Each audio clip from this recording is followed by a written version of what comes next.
bọ́rọ̀ Ọlọ́run bá ṣe rí nìyẹn. Ẹ farabalẹ̀ tẹ́ bá fẹ́ gbọ́ orúkọ Ọlọ́run yìí. Mi fẹ́ kẹ́nìbọ̀dì pariwo.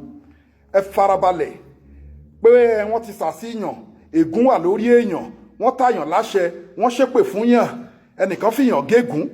Kò sí nǹkan tó lè ré pọ̀ o nínú ayé o, ibi tó bá mọ̀dé ni kò sọ o.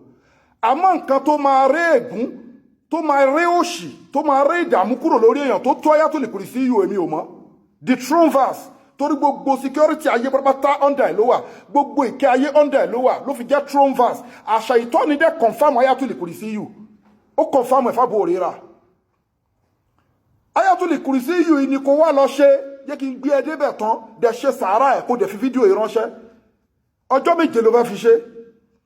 Wàá máa ṣe 143 lójoojúmọ́ Ayatul Kursi yìí anytime tó bá wù ẹ́. Tó bá wá fẹ́ wọnú ẹ̀, wàá ti bu omi bọ́kẹ̀tì tó fẹ́ fi wẹ̀ sílẹ̀. Wàá wá ṣe Ayatul Kursi yìí, wàá ṣe 143, wàá ṣe sínú omi yẹn. Àwọn àwájọ wàá ṣe sí, tó bá ti parí ẹ̀, wàá ṣe báyìí sí.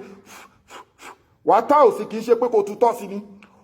Wàá blow ìtì ẹnu yẹn sí. Omi yẹn, ìtúrẹ́nì kò fi jẹ́, o lè jẹ́ kó jẹ́ wákàtí òru. Omi yẹn fi ṣanra lọ́jọ́ kejì kó tún jáde síta.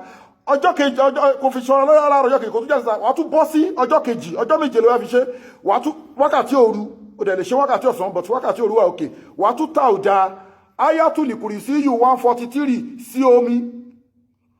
Tó bá ó tún ṣe tó wàá tún blow sí, wàá tún lọ fi ṣanra ṣe bẹ́ẹ̀ fún ọjọ́ méje. Lẹ́yìn ọjọ́ méje yẹn wọ́n máa ṣe Ayatul Kursi yìí 143 ṣe ọjọ́ méje tó ṣe yẹn ádàdí òǹkà tó fún ẹ is 1001. 1000 àti ẹyọ kan ni òǹkà yẹn jẹ́ fún ẹ bẹ́ẹ̀ yẹn. So tó bá ti parí ọjọ́ méje yẹn wàá máa ṣe 1143 àbí 77 every day. Ọ̀nà ẹ̀ á ṣí, inú ẹ̀ á dùn, ayọ̀ á kún, lọ kọ̀ǹfàmù ẹ̀ Ayatul Kursi yìí. Ó ju gbogbo rán àdán lọ, má fi tọ̀fọ̀gbẹ́. Ọ̀nà ẹ̀ á ṣí, ègún ni, ọ̀tá ni, protection tó tó ò sí. Gbogbo ẹni tí a fẹ́ ṣètọrẹ àánú fáwọn ọmọ aláìní, account number ní fáwọn ọmọ aláìní 0123-214254. Account number fáwọn aláìní 0123-214254. Wema Bank of Nigeria, Global Dahiratu Dhikrlahi Islamic Organization. Inú mọ́ṣáláṣí mo wà yìí lọ́dún wò.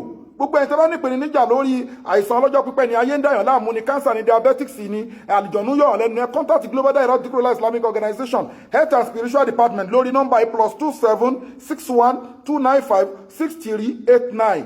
Powerful Ayatul Kursi ṣe lágbára tó ni mò ń sọ fún ẹ yìí. Wàá máa rí jẹ, wàá máa rí mu, wàá máa kọ́lé. Gbogbo nǹkan tó wá ń ṣe yẹn, ojú ubú ò wá tún ní wọ́.